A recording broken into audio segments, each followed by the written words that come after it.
Oke, selamat sore teman-teman. Oke, oke, mari kita mulai ya. Gimana kemarin? Seru ya bursa ya. Oke, baik kita mulai ya. Oke, gini ya.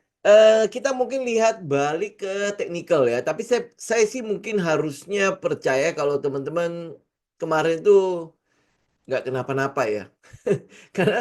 Karena yang beginian ya kita udah itulah. Cuman kalau trading holds yang apa 6%, 5%, kemudian di hold, di freeze gitu ya. Ini sebenarnya bukan hal yang baru kan buat kita ya. Apalagi waktu zaman COVID kemarin ini kan harusnya sudah pernah teman-teman rasakan kan. Kalau kita lihat sebentar ya, mana yang mana waktu COVID ya. Nah, ini waktunya COVID kan. Waktu itu kan ya setiap hari itu kita lihat ya hampir boleh bang pasti ada trading hold, trading hold, trading hold. Trading hold itu kan diperkenalkan pada saat COVID itu kan. Ya kan di mana 5%, 6% gitu kan. Kemudian habis itu di hold ya. Nah, kalau kemarin saja kalau teman-teman lihat itu hold, ya itu hold ya, itu harusnya sudah tidak menjadi menjadi sebuah kejutan ya buat teman-teman kan. Ya, dan kemudian memang ini yang kita tunggu kan. Kita lebih menunggu ya apa ya dia bisa dalam keadaan berdarah-darah ya. Maksudnya dalam arti kita mau keadaan market itu benar-benar panik gitu kan. Kenapa? Karena kalau dalam keadaan panik kita tahu bahwa ini sebentar lagi akan bottom. Ya, di di video-video kemarin juga kita udah sering itu kan. Kita punya sentimen positif. Banyak sekali sentimen positif yang beredar di apa di pasar gitu kan. Tetapi market tidak merespon ya. Nah, kemudian habis itu kita lihat memang di Amerika sana ada muncul sebuah isu baru namanya Trump recession ya, Trump sessions atau apa gitu ya. Artinya resesi yang mencoba yang coba dicetuskan oleh Trump. Lu kebayang nggak sih negara bagus-bagus gitu ya, ekonomi bagus-bagus tapi mau dibikin resesi. Kenapa coba? Ya, kenapa kita udah jelaskan juga kemarin karena antara pemerintah US dan The Fed itu nggak ada hubungan kan? Ya maksudnya tidak bisa dipengaruhi. Jadi Trump itu tidak bisa mempengaruhi The Fed kecuali data-data ekonominya mendukung tuh itu. Sedangkan Trump sendiri itu nggak mau suku bunga tinggi. Suku bunga tinggi katanya kan gini ya pernyataannya kan itu tidak bisa membuat orang kaya. Ya benar karena kita nggak bisa minjem uang kan. Suku bunga begitu tingginya kan.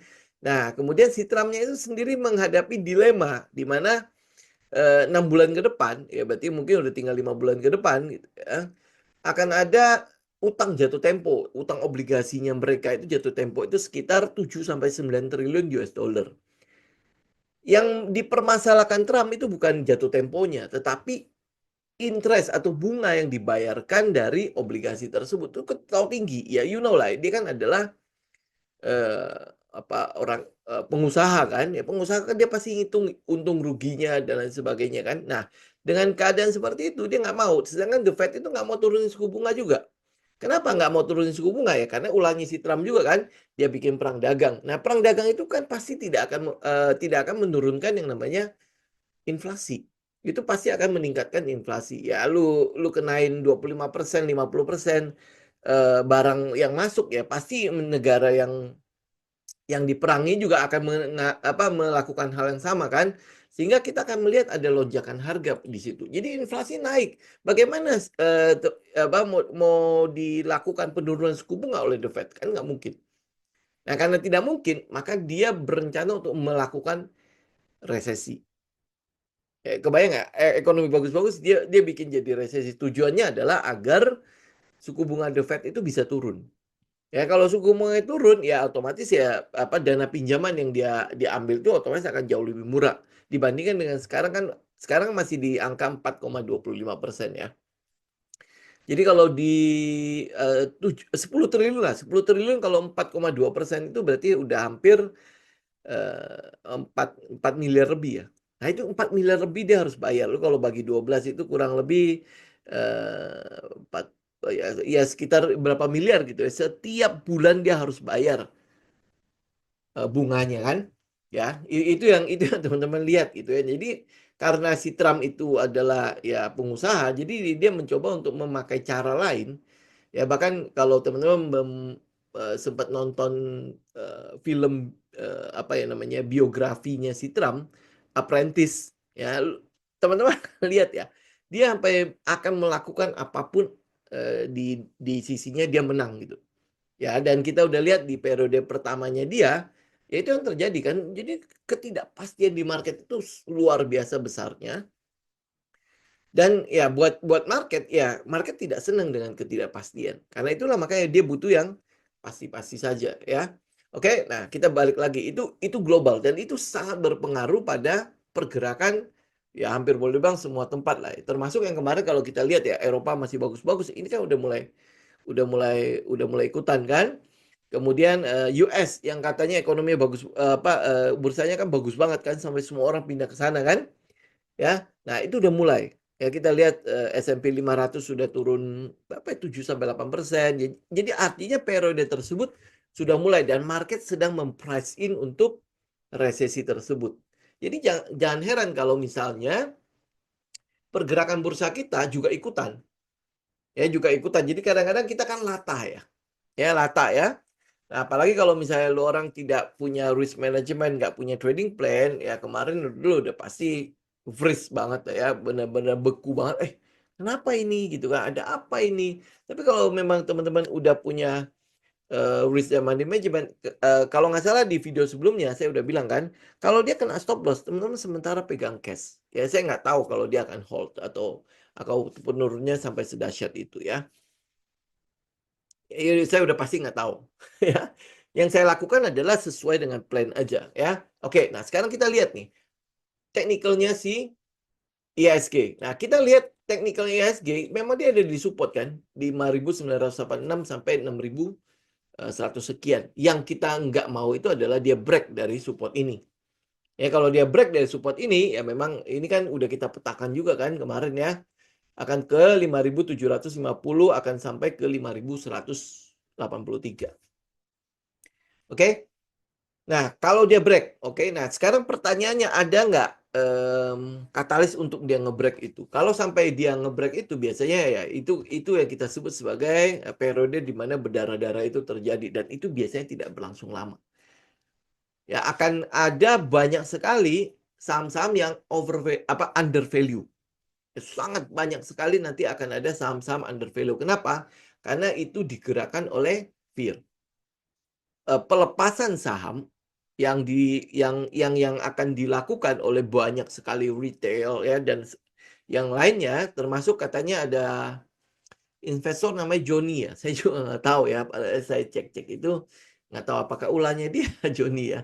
Tapi nggak tahu juga ya. Tetapi pada saat dia pergerakannya sampai jebol itu, maka teman-teman akan lihat keputusan-keputusan yang diambil pada saat fear itu akan lebih di trigger oleh emosi. Termasuk mereka yang tadinya aliran investor pun akan membuang saham. Bukan dia nggak akan melakukan dollar cost averaging, tetapi akan membuang saham. Nah, itu adalah periode berdarah-darah yang kita tungguin. Oke, nah kalau sekarang kan artinya gini ya, kalau kejadian kemarin yang 6% saya harus katakan begini ya, kejadian 6% itu kemarin, itu mungkin terkejut ya, banyak sekali orang yang mungkin terkejut ya, tetapi harusnya teman-teman udah jauh lebih siap dibandingkan waktu COVID kemarin. Waktu COVID kemarin, itu market lagi bagus-bagusnya loh. Itu lagi kinclong banget, itu lagi di atas gitu kan. Kemudian COVID datang, akhirnya bang bang bang bang bang bang gitu. Ya. Nah, sedangkan trading halts kemarin itu memang market IHSG-nya itu sudah downtrend. Harusnya tidak akan mengejutkan atau tidak akan membuat banyak sekali orang yang menderita di sini. Harusnya. Kenapa? Karena marketnya lagi downtrend, sepi sekali market. Betul ya? Ya, market sepi. Jadi harusnya kalau misalnya dia turun 6% pun itu harusnya tidak menjadi kejutan bagi banyak orang. Karena marketnya lagi downtrend, ingat. Ya, market memang lagi downtrend, kemudian market sepi. Jadi artinya likuiditas juga nggak banyak di situ. Teman-teman saya pikir juga akan tidak punya terlalu banyak posisi di dalam market. Ya, seharusnya seperti itu ya. Ini asumsi saya. Kenapa? Karena waktu teman-teman lihat pergerakan itunya, pergerakan trennya, ini kan down, down, down, terus, turun, turun, turun, terus kan. Ya, sampai memang ada di support. Ini memang ada di support. Ya, dia sempat turun sampai 6%, kemudian habis itu naik kembali kan. Ya, naik kembali, kemudian habis itu ditutup dengan 3% tok. Oke? Nah, jadi apa yang kita lakukan sekarang? Apa yang kita lakukan? Yang pasti adalah teman-teman udah pegang cash, udah pegang cash dulu. Karena sebentar lagi kita akan liburan. Ya, sebentar lagi kita akan liburan. Nah, karena itulah nikmati liburannya dengan cash. Jadi jauh lebih tenang. Karena teman-teman tahu ya kebiasaannya kita kan, kalau lu mau liburan agak panjang, tidak bisa pantau market, maka yang teman-teman harus lakukan adalah pegang cash. Ya, pegang cash. Nah, kalau memang marketnya seperti ini ya sudah kita pegang cash dulu sampai kita selesaikan liburan kita.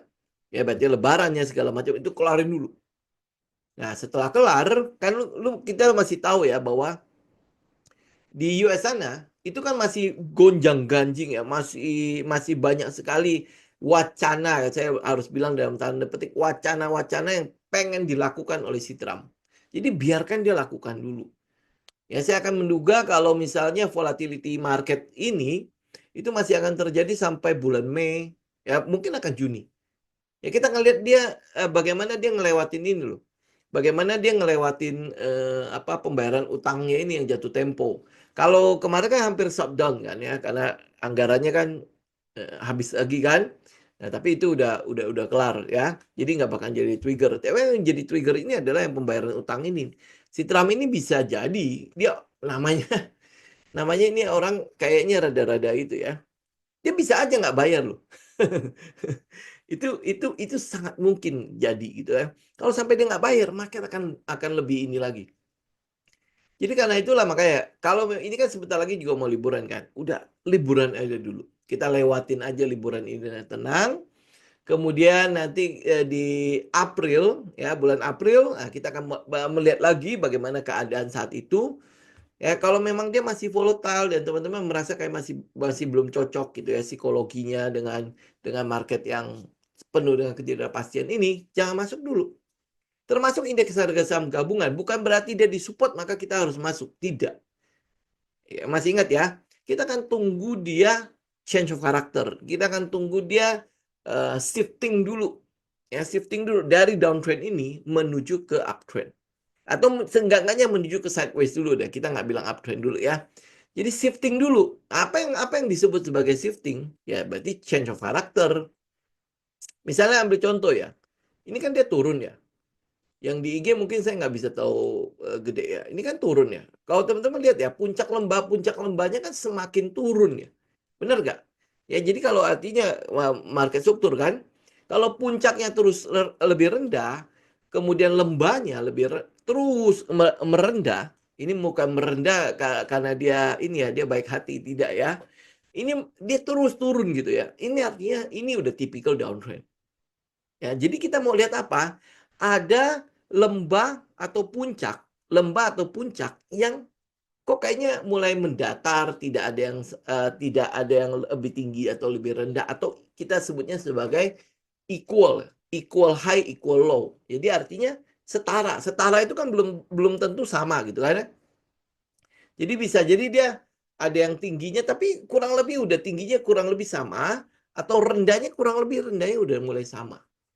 Itu kita mau lihat keadaan seperti itu terjadi ya atau enggak. Misalnya nih ya, ini adalah high-nya nih. Ini high sekarang nih ya. Ini kita anggap low-nya sekarang. Anggap ya, kenapa low-nya kan masih belum terkonfirmasi nih. Kita anggap itu low sekarang. Jadi yang kita mau tunggu itu adalah high ini di break. High ini di break loh ya. Jadi bukan shadow yang di situ. Tapi dia harus close di atas itu. Nah, begitu dia close di atas itu, nah kita tahu bahwa dia udah mulai change of character. Perubahan pada karakternya atau perubahan pada trendnya itu belum tentu langsung uptrend ya. Tetapi dia bisa jadi nanti dia mungkin akan sideways. Nah, kita akan jauh lebih senang adalah dia sideways. Ambil contoh seperti ini. Ini betul lihat ya, ini high-nya. Ya, terus habis dia turun, dia break ya, dia break ini. Terus dia tidak berhasil membuat high baru kan? Ya, tidak membuat high baru, kemudian dia turun. Tapi dia tidak membuat low baru juga. Nah, ini yang kita bilang equal-nya. Equal high, ya equal low. Ya, ini yang equal low-nya. Ya, jadi setara. Memang dia nggak persis sama, tapi ya kurang lebih ya di situ dia. Ya, jadi ini setara kan? Ya, nah ini kita mau tunggu kurang lebih kayak gitu. Nah, kemudian habis itu ini kita anggap high ya. Kita anggap high. Nah, terus high ini di break. High itu di break. Ya, tapi ini nggak turun lagi nih. Tapi benar-benar naik.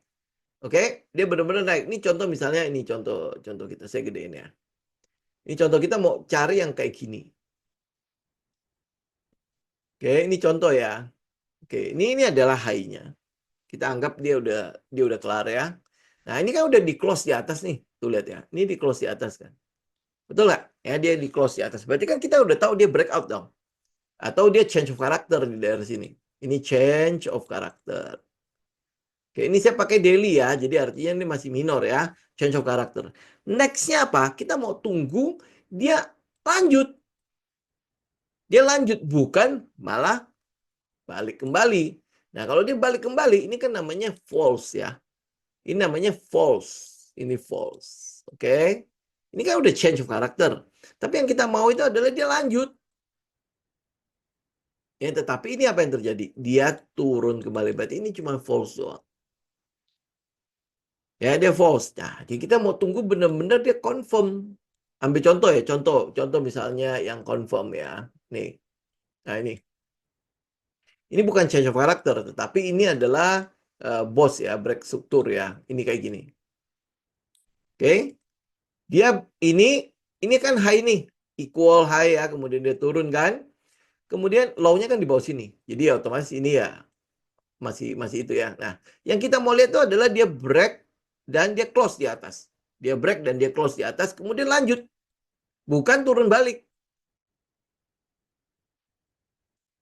Ya, nah, kita mau tunggu sinyal kayak gitu di indeks sekarang. Nah, sekarang memang disupport. Lu kalau lihat RSI mungkin coba saya keluarin ya. Itu mungkin sudah oversold. Enggak loh. Ya, ini masih nggak oversold loh. Dia masih ada di daerah netral di atas 30 ya.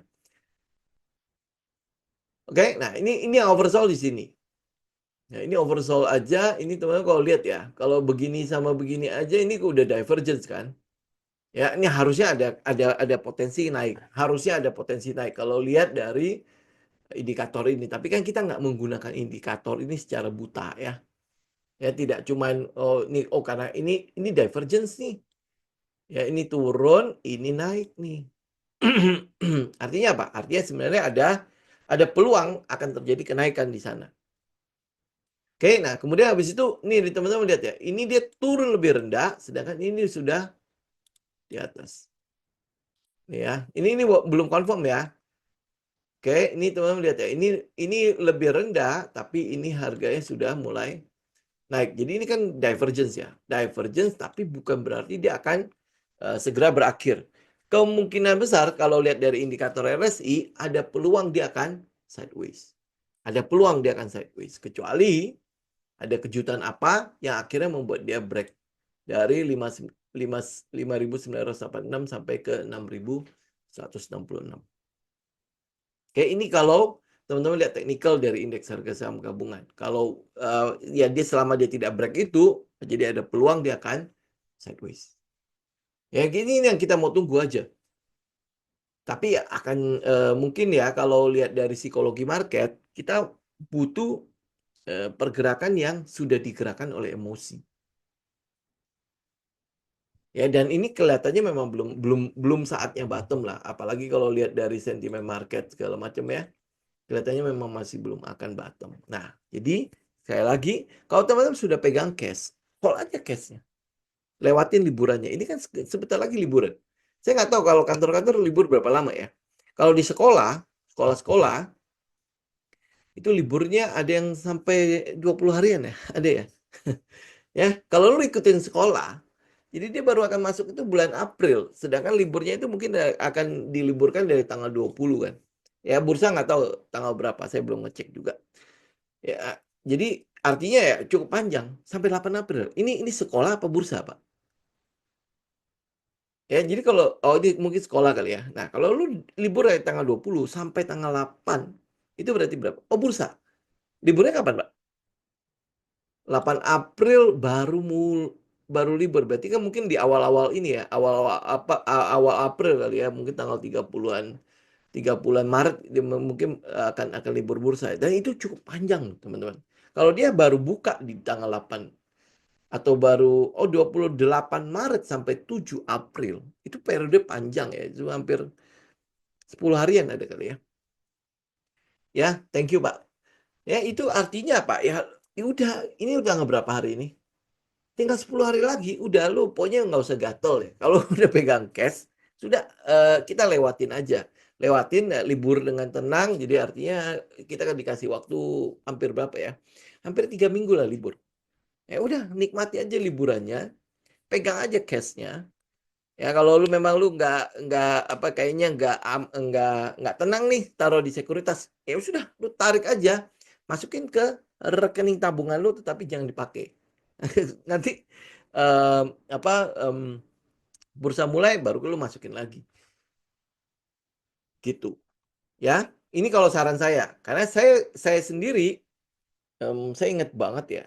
Sebelum trading halt itu tadi paginya sih ya. Paginya saya ngomong sama siapa ya? Kalau udah kena stop loss, udah lu pegang cash aja, pokoknya jangan jangan dimasukin dulu, gitu ya. Terus habis itu, orang itu DM saya lagi, saya lupa siapa gitu. "Loh, kok lu tahu akan 6%?" Padahal saya nggak tahu loh, benar-benar saya nggak tahu. Dia akan hold segala macam, saya nggak tahu, ya. Oke? Jadi itu ya kurang lebih ya, kalau teman-teman lihat, indeks sekarang sama bursa ke depannya, ya kalau masih tanya lagi, ya udah kurang lebih gitu jawaban saya. Kalau lu udah punya cash, hold cash udah. Ya karena dari kemarin kan kita udah bilang juga kan, kalau dia kena stop loss, ya udah lu ambil aja, cash-nya, kemudian jangan masuk dulu, nanti aja masuknya. Ya kayak misalnya contoh ya, kayak Sido aja, Sido muncul itu kan laporan keuangannya bagus, betul nggak? Tetapi nggak direspon loh sama harga. Akhirnya kita jadi ini ya, jadi bertanya-tanya ya, laporan keuangan bagus gitu kan, tapi kok nggak direspon? Termasuk di dalamnya adalah WIRG segala macam, itu juga sama. Banyak sekali laporan keuangan bagus, kan saya udah bilang, Katalis itu cukup bagus. Termasuk di dalamnya adalah BUMN, bank-bank BUMN, kayak kayak yang kita mau ambil itu ya, kayak BNI segala macam ya. Itu nggak direspon oleh bursa. Nggak direspon oleh pergerakan market gitu. Nah, kalau dia udah nggak direspon begitu, ya kita juga udah mesti itu ya, mesti jaga jarak nih. Berarti kan ada sesuatu kan. Kemudian habis itu teman-teman lihat emas. Emas itu sekarang udah 3.000. Terakhir itu tadi pagi itu sempat 3.045 karena saya udah sempat TP dari situ. 3.045. Ya, jadi ini kalau lu lihat technical itu ada peluang sampai ke 3.070. Ya, lu tarik kalau Fibo extension, lu akan lihat di situ ada satu lagi di 3.070. Kenapa kita harus pakai extension? Karena all time high. Lu nggak tahu lagi kan dia akan kemana kan? Nah, itu ya. Nah, kenapa dia terus naik? Padahal datanya bagus. Data bagus. Teman-teman lihat PPI. PPI itu 0%. Artinya harga di tingkat produsen itu nggak naik. Berarti kan sebenarnya untuk pengendalian inflasi bagus dong. Ya kan? Berarti kan harusnya ada potensi ekonominya, berarti kan menunjukkan sesuatu yang bagus. Tetapi nggak direspon oleh emasnya, oleh pergerakan emas. Karena emas itu merespon bahwa nanti tanggal 20 besok, The Fed itu akan tetap mempertahankan suku bunga dengan data-data yang ada. Ya kemudian habis itu lihat tingkat inflasi juga turun. Kemudian habis itu kemarin perumahan ya. Data perumahan juga bagus, lebih bagus daripada ekspektasi. Tetapi nggak direspon oleh emas. Pergerakan emas itu kenapa tidak respon? Berarti kan ada sesuatu yang sedang ditunjukkan oleh mereka yang memborong emas. Artinya apa? Ya memang ada potensi terjadi resesi ke depannya. Ya resesi yang sekali lagi kita bilang ya, itu bukan sesuatu yang berbahaya. Itu justru harusnya lu sambut dengan gembira. Kenapa? Karena itu akan banyak sekali saham-saham yang mercy harga bajai. Ya, ini kalau kita bicara di psikologi market, justru ini adalah saat-saat di mana kita tunggu. Lu lihat Warren Buffett megang 135 miliar US dollar. 135 miliar US dollar. Memang iya dia ngomong ya, bukan karena dia nggak mau beli ya, tetapi dia tidak menemukan dia tidak menemukan emiten-emiten yang cocok dengan metodenya dia, ngomong begitulah ya. Dia tidak cocok gitu loh dengan emiten-emiten sekarang. Menurut dia emiten-emiten sekarang masih over value gitu. Dia butuh menunggu ada emiten-emiten yang sudah under value, kemudian punya potensi eh, mungkin 4 atau 5 tahun ke depan itu akan jauh lebih bagus gitu kan. Dia belum melihat itu. Berarti kan apa? Dia sebenarnya sedang kalau kita bilang apa ya? Kekurangan watchlist gitu. Ya, dia kekurangan watchlist. Jadi nggak tahu harus mau taruh di mana lagi. Jadi karena itulah makanya dia lepas saham, ya mau nggak mau dia pegang cash sampai dia menemukan dong. Menemukan saham-saham atau emiten-emiten yang sesuai dengan metode dia, baru dia bisa memasukkan kembali likuiditasnya. Nah, kira-kira kapan emiten-emiten yang cocok dengan metodenya dia? Udah pasti pada saat keadaan under value. Apalagi sekarang kan semua mengarah kepada resesi, krisis, dan segala macam kan. Kalau gue pegang cash sebanyak itu juga pasti gue akan nunggu. Ya sama kayak sekarang lah. Kita udah pegang cash semua kan. Apa yang lo lakukan? Ya tunggu. Ya tunggu. Lu kalau misalnya belum tahu bagaimana berdarah-darah, lu pelajari aja waktu zaman COVID kemarin. Ya kita kan kalau trading halts-nya berkali-kali, ya lu kan udah kayak deja vu kan. Oke? Nah, belajar dari trading halts kemarin. Apa yang teman-teman lakukan? Kalau lu panik, kalau lu merasa bahwa ini kayaknya sesuatu yang perlu dihindarin segala macam. Justru enggak. Itu adalah keadaan di mana lu mau tungguin.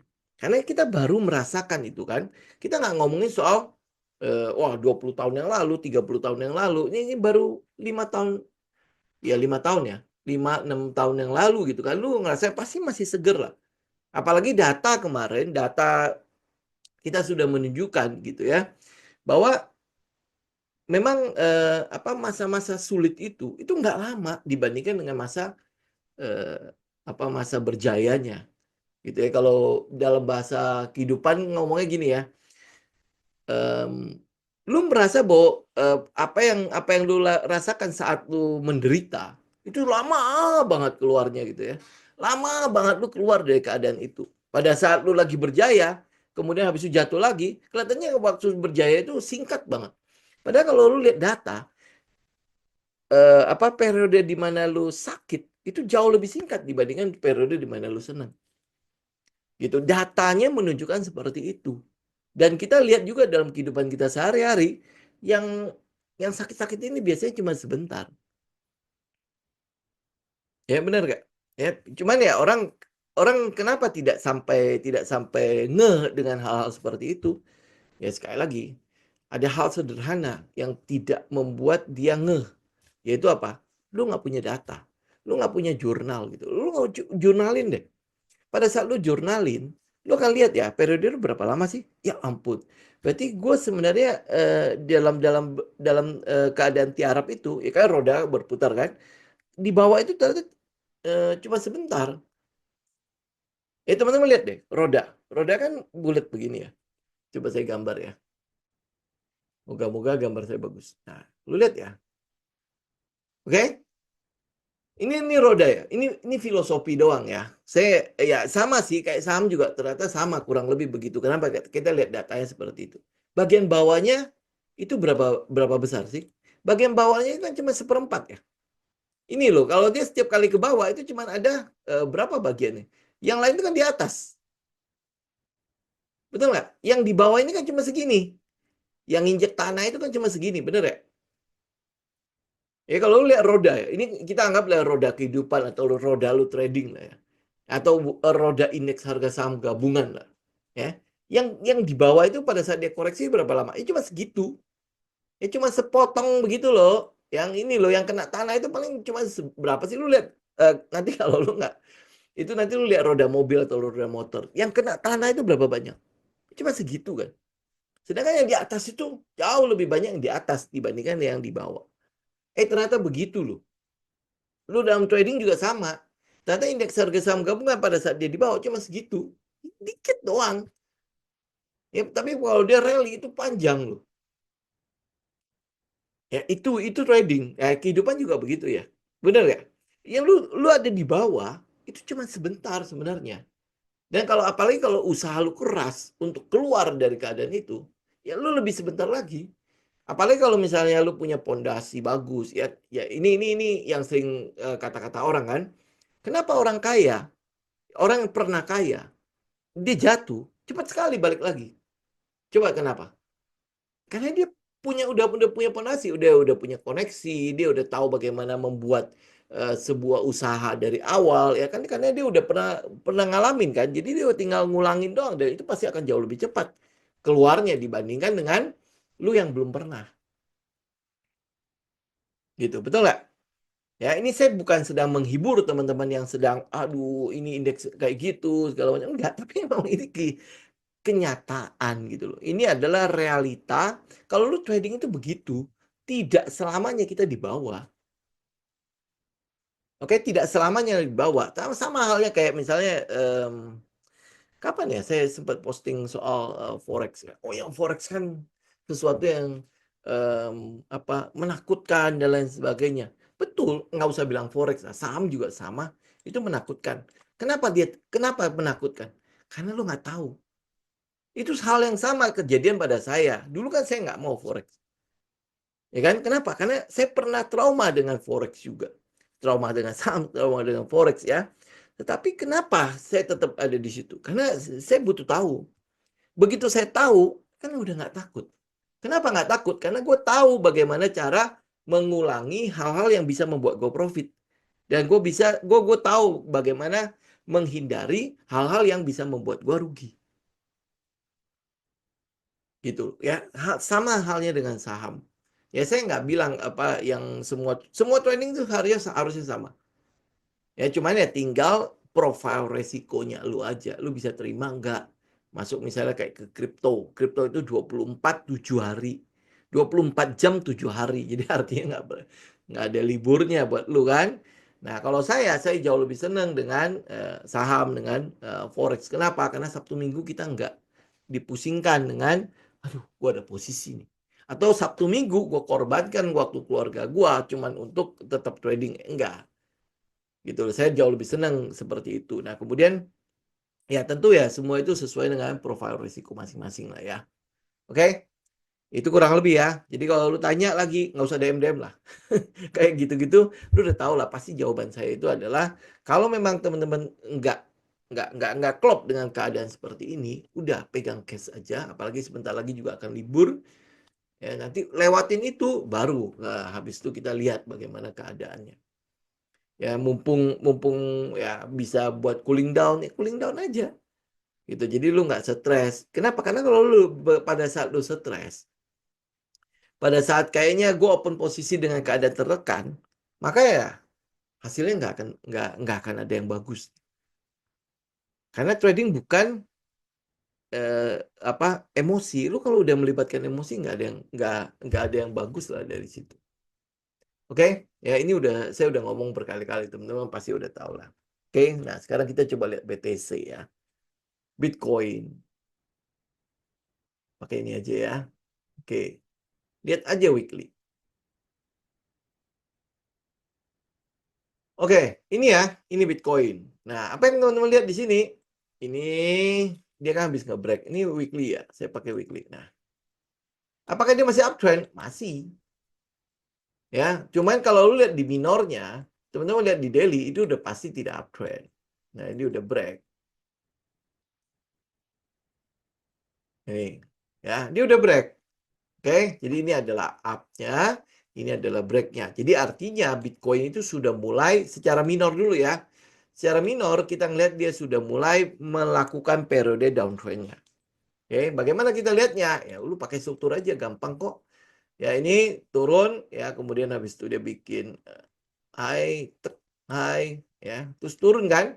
Jadi artinya apa? Puncaknya terus menurun udah. Nah, kalau puncaknya terus menurun, artinya apa? Ya lu harus short. Karena Bitcoin itu bisa kiri dan kanan kan? Ya atas bawah lu harus short. Ini short sampai kapan? Ya lihat dulu support resistennya. Ini adalah supportnya sekarang. Berarti di daerah 74.000, 71.000. Oke, itu adalah daerah supportnya. Ya, mungkin bisa sampai ke daerah sekitar 70.000. Itu support untuk sekarang. Ya. Nah, jadi kalau misalnya supportnya ada di daerah sini, apakah ada jaminan dia akan mantul terus ke atas? Enggak. Ya, untuk lihat tren, kita lebih cenderung pada strukturnya. Tapi dia bisa bertahan nggak ya? Mungkin saja dia akan sideways di sini dulu. Ya, mungkin ini seperti drop, base, drop. Mungkin seperti itu. Ya, artinya kalau misalnya suku bunga terus tinggi, Bitcoin itu ya pasti akan kena dampaknya lah. Nah, kemudian habis itu Bitcoin ini sendiri sebenarnya ini sudah dalam tanda petik udah di-endorse sama si Trump juga. Ya, sudah di-endorse saya masih kayak gini. Ya, artinya kenapa ya? Karena orang mulai mencoba untuk mengambil ke benar-benar safe haven. Benar-benar safe haven yang safe haven gitu ya. Yang ada nilainya. Kemana? Ke emas. Jadi selama emas itu masih kinclong, maka usaha-usaha spekulasi ini udah pasti akan reda. Ya, paham ya? Jadi artinya risk off dan risk on. Pada saat risknya on, ya risknya on, berarti ya ini teman-teman akan lihat ya bursa-bursa semua akan bagus. Kenapa? Karena lu masuk ke pasar uang kan nggak bagus. Oh, berarti artinya ada penurunan pada suku bunga obligasi. Ya, dia akan turun terus. Nah, begitu dia turun terus, nah ini kegiatan-kegiatan spekulasi itu kayak di saham, di forex, termasuk di Bitcoin itu akan aktif. Aktif dalam arti ya pasti dia akan uptrend. Karena likuiditas akan masuk ke situ. Tetapi saat risk off, ya risk off seperti keadaan sekarang, ya artinya ya spekulasi-spekulasi itu akan ditinggal. Orang akan cenderung memegang sesuatu yang aman. Makanya disebutnya sebagai risk off. Resikonya off dulu. Jadi gue mau pegang sesuatu yang benar-benar aman. Apa yang aman? Ya emas. Ya emas aja sekarang ada yang palsu loh. Ya, itu benar-benar luar biasa lah. Ya ada emas yang palsu, tapi ya makanya teman-teman hati-hati aja lah ya. Nabung aja di bank emas deh kalau gitu ya, bullion bank. Ya. Jadi itu kurang lebih kayak gitu. Jadi apa yang teman-teman lihat dari Bitcoin, ya Bitcoin itu udah di dalam fase di mana downtrendnya udah mulai terjadi. Ya, nah, sampai kapan? Sampai sini dulu nih. Sampai daerah 70.000. Oke, sampai 70.000. Nah, itu kalau jebol baru kita lihat yang lain. Tapi kalau dia nggak jebol, ya mungkin dia akan nge-base dulu. Nah, base ini berarti wait and see. Namanya base berarti wait and see. Ya, apakah dia akan langsung naik? Nanti dulu. Ya, mungkin juga akan turun ya, tergantung nanti ya, teman-teman lihat ke data-data ekonomi yang ada. Tapi kalau dalam keadaan risk off, otomatis kegiatan-kegiatan yang sifatnya spekulasi itu akan berhenti. Jadi likuiditas ke dalam kegiatan-kegiatan spekulasi itu otomatis akan dihindari. Ya, mereka akan lebih cenderung ke ya ini komoditas-komoditas safe haven. Ya, kalau yang sekarang yang paling aman itu ya pasti gold lah ya. XAU USD. Ya, pakai ini aja. Nih, teman-teman lihat ya. Sekarang ada di mana? Ada di 3 berapa nih? Sekarang posisinya di 3.039. High-nya itu ada 3.045. Ya. Ya, pokoknya 45 lah udah. Teman percaya aja soalnya saya baru TP di daerah situ. Itu tadi siang. Ya, nah, teman-teman lihat. Ini adalah komunitas emas. Ya, dia kan rally terus kan. Ya, dia rally terus dan itu sampai sekarang belum berhenti. Nah, kalau lihat rally kayak gini, ini kan weekly, daily ya. Nah, lu kalau rally kayak gini, ya dia nggak akan berhenti dalam waktu yang sebentar gitu loh ya. Oke, nah kemudian kalau lihat proyeksinya, saya pakai ini aja. Nah, karena ini all time high kan, ya all time high berarti kan kita nggak tahu lagi nih, dia akan kemana kan. Jadi kalau ini 3.000 berapa ini? 3.037 itu break. Ya ini 4 jam punya ya. Jadi dia di 4 jam itu kalau dia bisa close di atas 3.037, kemudian diikuti oleh candle selanjutnya, Maka sasarannya adalah ke 3074. Itu aja udah. Gitu artinya ya nggak langsung cueng gitu langsung ke 3074 nggak ya kan teman tahu kan pergerakan harga kan. Berarti kan dia akan ada ya turun naik turun naik turun naik. Tapi yang pasti adalah puncaknya akan terus meninggi. Ya, puncaknya akan terus meninggi. Jadi kalau lu lihat emas, jangan short, jangan counter trend. Ya kalau lu mau counter trend, yang kecil-kecil aja lah. Ambil aja 100 pip atau 200 pip udah selesai kabur gitu ya. Tapi kalau misalnya lu lihat ini kan strong bullish sekali ya. Strong bullish. Jadi artinya kalau lu udah dapet yang masuk untuk long, ya udah, lu pakai aja untuk long. Gitu ya. Jadi kalau dia udah bullish begini, ya tungguin setupnya pada saat dia pullback naik gitu loh. Itu. Ya, oke. Nah, sampai sini teman-teman ada pertanyaan harusnya sih nggak ada lah ya. Moga-moga nggak ada karena kita sama-sama harusnya tidak punya porto ya. Atau teman-teman masih ada yang ada portonya. Harusnya sih ada lah ya. Kayak Goto kan harusnya masih cukup aman ya. Mestinya ya. Coba sebentar ya. Goto kemarin sempat jebol ya. Nah, iya. Ya, nih. Dia sempat jebol sampai ke 76 ya. Tapi habis itu nggak tahu ya ini apakah si Goto yang diambil buat itu ya buat naikin bursa atau seperti apa ya nggak tahu juga. Tapi ini masih masih cukup aman. Cuman ya sekali lagi ya kalau lu udah kena stop loss, udahlah. Em, apa udah sementara pegang cash. Tapi ya kalau misalnya masih sesuai ya udahlah. Ya THPG juga masih bertahan ya. Oh enggak. Oh kemarin sempat turun kan? Ya sempat turun. Saya tadi pikir ya THPG ya. THPG ini harusnya cukup kuat ya. Dia cuma akan di situ aja sampai akhirnya keluar laporan dividen kemudian habis itu kita kabur gitu ya. Ini nanti pasti dividennya gede deh karena dia udah apa all time high banget kan. Nah, sedangkan Goto itu kemarin siapa ya waktu Kopdar ya. Ini memang sentimennya terlalu terlalu keren untuk sampai kita bisa melanggar aturan untuk itu ya mengambil saham-saham itu ya. Oke, oh ya teman-teman, saya hampir lupa ya. Kita ada kopdar ya tanggal 18 April ya, 18 April mendatang ya. Itu jangan lupa ya, saya sampai itu. Dan nanti saya akan posting lagi biar teman-teman cuma mengingatkan aja 18 April. Soalnya kan kita bursanya libur sampai tanggal 8 ya. Ya, oke. Balik lagi, ada pertanyaan nggak? Aman lah ya. Ya kurang lebih begitu ya teman-teman ya. Jadi cukup clear ya. Kalau kalau sikap saya untuk yang market seperti ini sekali lagi saya akan pegang cash kalau memang sudah keluar dari kalau dia kena stop loss atau apa gitu ya saya akan cenderung pegang cash. Kemudian kapan masuknya? Lebih baik tunggu aja lebaran. Habis lebaran. Ya habis lebaran kita lihat keadaan. Ya kalau misalnya pada saat lebaran kayaknya kita masih nggak cocok dengan keadaan itu, ya lebih baik tunggu aja dulu.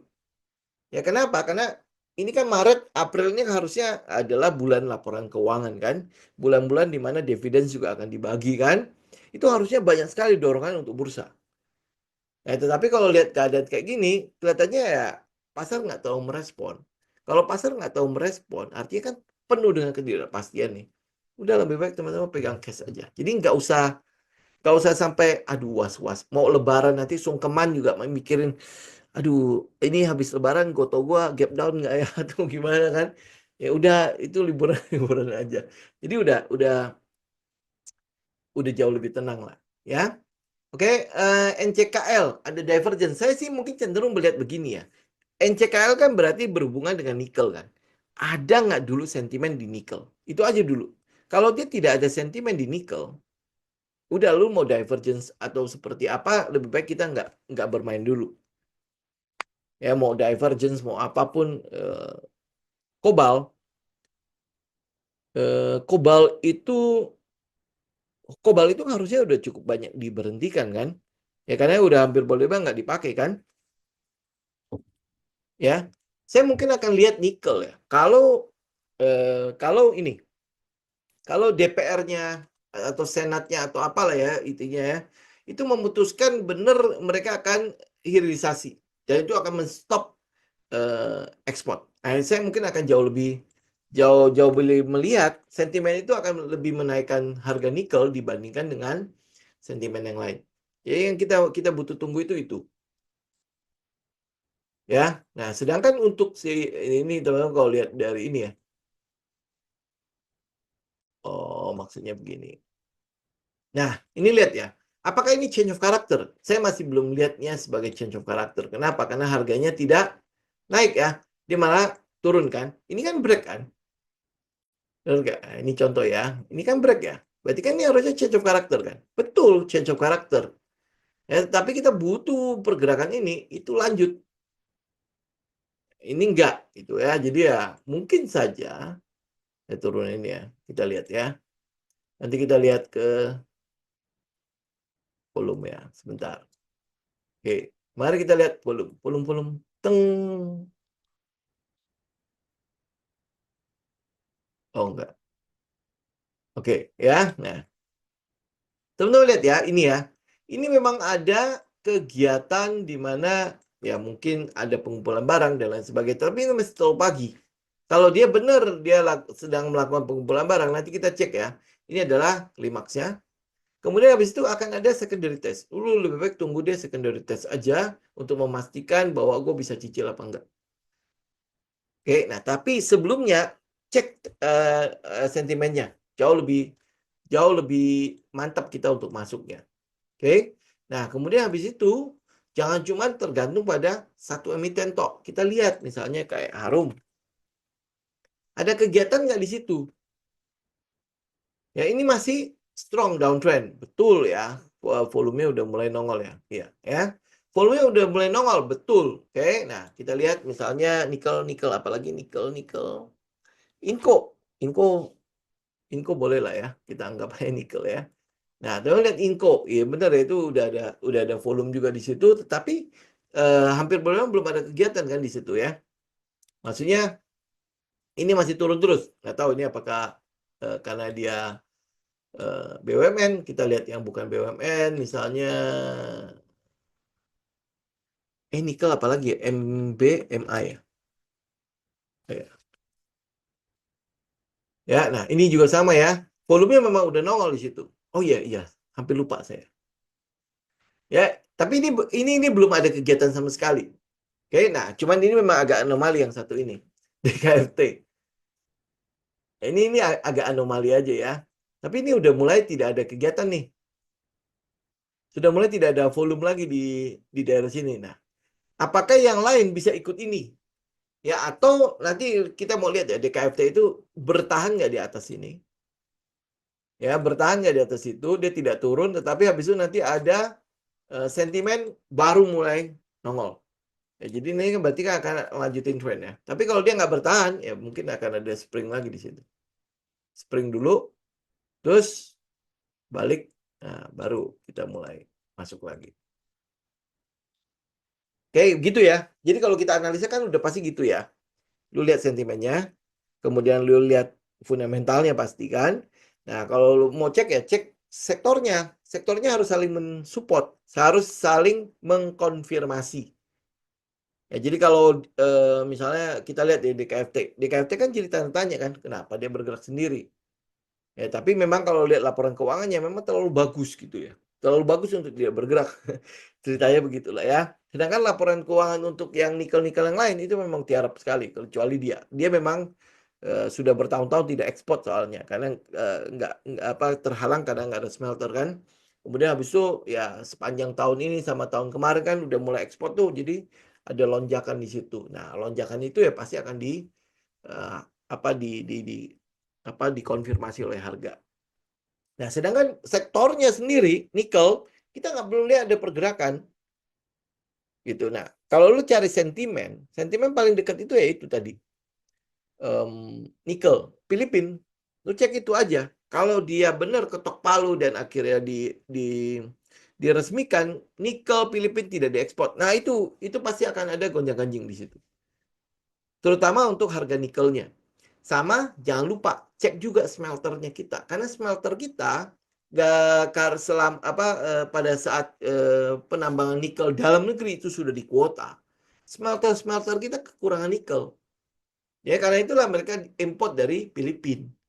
Ya, nah begitu lihat Filipina, mungkin Filipina lihat kali, lah kok diimport ke Indonesia? Berarti kan jadi kayak ini ya, kita beli ore atau beli bahan baku dari Filipina, kemudian habis itu diolah, kemudian kita jual lebih mahal gitu loh. Ya, nah begitu Filipina nanti ketok palu bilang, oke stop, nah itu pasti akan ada gonjang-ganjing. Lu teman-teman tungguin itu untuk nikel. Nah, sedangkan yang lain-lain saya masih belum lihat ada apa-apa. Oke, terus habis itu CMNP, eh CMMP, CMNP. Oke, ini sampai hari ini itu belum dikonfirmasi loh, berita itu. Betul nggak? Atau sudah ada konfirmasi kalau masuknya masuknya apa sih grup yang itu ya. Tetapi kalau lihat polanya kan udah sama ya. Jadi ini adalah kejutan, udah pola kita ya. Ini adalah kejutan. Next habis itu apa? Kita mau tunggu dia sideways. Ya, kita mau tunggu dia membentuk base 9 buying test tuh. Ya, ada base forming sudah mulai terjadi, base form, ya. Dia udah formasi base-nya itu sudah terjadi. Jadi udah mulai kelihatan equal low atau equal high-nya itu sudah mulai terjadi. Jadi nanti ini akan jadi secondary test, akan ada spring cut dan lain sebagainya. Tapi selalu ikutin ya konfirmasi datanya. Karena kalau begitu dia udah masuk ke dalam base, maka yang kita lakukan selanjutnya adalah konfirmasi pada data. Kalau ini kan euforia. Ya, ini kan emosi kan? Ya, begitu lo dapat datanya, terus habis itu udah langsung ajar gitu. Ada apa beritanya? Oh, ini ada nih rumor tentang ini mau masuk. Ya, maka hajar, peng, peng, peng, peng, peng. Kemudian habis itu 3 komisaris dan direktur utama mengundurkan diri. Itu udah diganti belum? Belum ya? Ya, kelihatannya belum ya? Hebat ya. Ini CMNP tanpa direktur ya. Kayaknya belum. Nah, ini kenapa ini ada 2 komisaris mengundurkan diri sama direktur utamanya mengundurkan diri? Kenapa? Nah, kan ini berarti kan lu butuh klarifikasi ya, klarifikasi pada data. Kalau benar masuk, ya kalau benar masuk itu harusnya sampai sekarang harusnya udah dapat beritanya lah. Tapi sampai sekarang belum ada beritanya kan? Ya belum ya. Nah, kalau dia belum ada berita, berarti kita tunggu base-nya. Ya, base-nya udah mulai terjadi. Nah, di situ kita konfirmasi pada data fundamental. Termasuk di dalamnya adalah kebenaran soal berita tersebut, rumor itu. Nah, kalau rumor itu sudah mulai terkonfirmasi, nah kita mau lihat direktur direktur utamanya itu siapa, kemudian bagaimana tindakan si CMNP selanjutnya. Kita butuh ekspansi kan. Ya, karena ekspansinya udah kelihatan belum? Gitu. Kalau lu cuma ngandelin tol yang cuma di tol pelabuhan tok, ya gimana ya? Jasa marga aja pendapatannya turun 30% kan. Ya. Nah, CMNP bagaimana? Gitu. Nanti akan ada pembangunan tol baru lagi kan untuk ke pelabuhan kan. Jadi artinya tidak harus melewati tolnya si CMNP lagi gitu loh. Ada tol nggak tahu nanti apakah yang ngelola itu Jasa Marga atau punya CMNP juga. Gitu. Jadi artinya kalau dia cuma mengandalkan tol yang satu itu, ya berarti CMNP bagus ya. Ah udah, oh udah keluar. Mari kita cek. Um, mana barangnya? Bentar ya. Oh, tamai juga ya? Hebat ya? Um, Sebentar.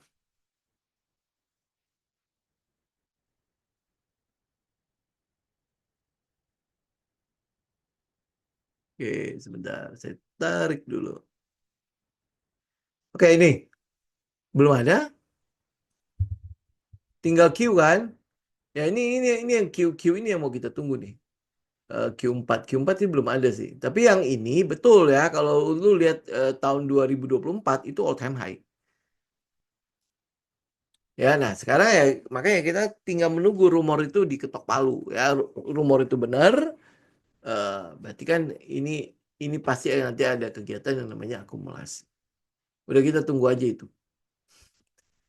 Ya, sabar aja ini masih panjang. Karena fase 2 fase B-nya kan belum terjadi tuh.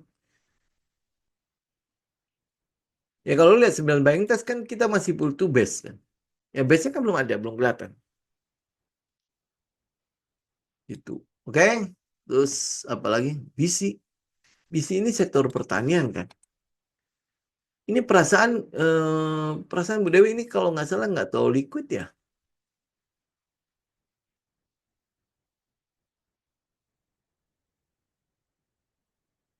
Liquid nggak sih? Oke, nah kita lihat ya sekarang ya. Ini saya nggak tahu loh ya itunya ya, katalisnya segala macam ya. Mungkin kelihatannya seperti ngebase kan. Ya, base kemudian habis itu ngedrop. Apakah ini adalah spring? Ya, lu tunggu aja, tunggu dia balik. Tunggu aja dia balik. Ini berarti kan spring dengan volume besar ya. Eh, ya, jadi lu tinggal tunggu aja dia balik dulu. Pokoknya jangan diambil aja. Tunggu dia balik. Nah, baru kita lihat. Tapi pada sebelum Bari menunggu dia balik, coba cek katalisnya. Kalau nggak ada katalis, gimana kita mau ikutin ya? Gitu ya. Teknikalnya sih oke. Money spot nggak ada. Ya, nah, teknikal sih oke. Memang kayaknya cocok ya. Silent klimaks, secondary test, A, B, kemudian habis itu sempat naik, kemudian ya kelihatannya seperti spring kan. Spring itu kan udah pasti kita nggak akan ambil. Nah, lu akan tunggu dia balik dulu. Ya, V-shape ya. Dia balik dulu ke dalam range itu. Kalau misalnya apa agak konservatif, ya lu tunggu V-shape kemudian hold. Habis itu break base-nya itu baru kita ambil. Gitu. Kalau enggak, ya berarti lu tunggu dia di atas 1.200. Cuma ini kalau BC ya, BC kan adalah pertanian ya. Eh, memang iya ada usaha swasembada, tapi nggak tahu ya, kayaknya belum ada kegiatannya. Ya benar gak sih? Ya kegiatannya masih belum belum kelihatan sama sekali gitu loh. Gitu. Ya, oke, oke ya, oke sekali lagi ya teman-teman ya. Ini saya tutup ya. Pokoknya nggak usah emosi, nggak usah tergopoh-gopoh, nggak usah terburu-buru. Kita tunggu aja bursanya, kita tunggu aja sinyalnya. Begitu sinyal memberikan kepada kita, oh ini udah masuk, ya kita masuk. Ya kalau enggak, udah sementara lu nikmati aja liburannya. Udah pegang cash, nggak usah masuk dulu. Bener-bener tidak usah masuk ke bursa dulu. Tunggu sampai eh, gini deh. Kadang-kadang ya kita punya intuisi kok untuk ngerasain gitu. Ini emosi yang sudah mengarah kepada fear ya, fear yang maksimal, atau ini masih nangkap pisau jatuh. Lu pasti bisa ngerasain itu. Pada saat lu lihat, di fear-nya udah maksimal banget ya. Sedangkan di luar sudah mulai, kayaknya udah mulai membaik, udah mulai ngarahnya udah oke gitu ya. Udah kayaknya misalnya The Fed nanti tanggal 20 20 ini 20 Maret. Teman-teman lihat deh. Dia kan ada namanya dot plot ya. Nah, dot plot itu akan menunjukkan kepada kita apa pendapat dari semua gubernur The Fed itu tentang suku bunga. Tahun ini, tahun depan akan turunin berapa kali. Nah, dari dot plot itu, nanti lihat market pasti akan bereaksi. Kalau tahun ini ternyata tidak ada penurunan suku bunga, tidak ada penurunan suku bunga, lu lihat market pasti akan mulai memprice in untuk itu. Ya, dot plot. Nah, dot plot selanjutnya kalau nggak salah 3 bulan kemudian. 3 bulan setelah Maret. Berarti kan masuk Juni, kalau nggak Juli baru akan keluar dot plot yang baru. Untuk penilaian data-data ekonomi yang terbaru. Ya, tetapi kalau lihat data ekonomi yang sekarang, nah kita lihat makanya kenapa tanggal 20 Maret ini itu penting buat market. Karena market itu bisa melihat 3 bulan ke depan itu akan terjadi seperti apa The Fed ini. Dia nurun suku bunga nggak? Nggak, udah. Ya, jadi market akan mempricing untuk itu. Oke?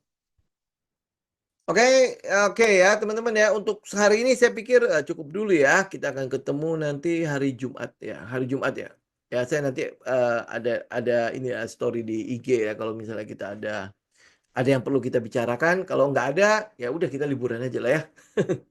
Oke, ya semoga bermanfaat teman-teman. Sampai ketemu hari Jumat ya. Moga-moga ada. Oke, saya Jim pamit. God bless semua.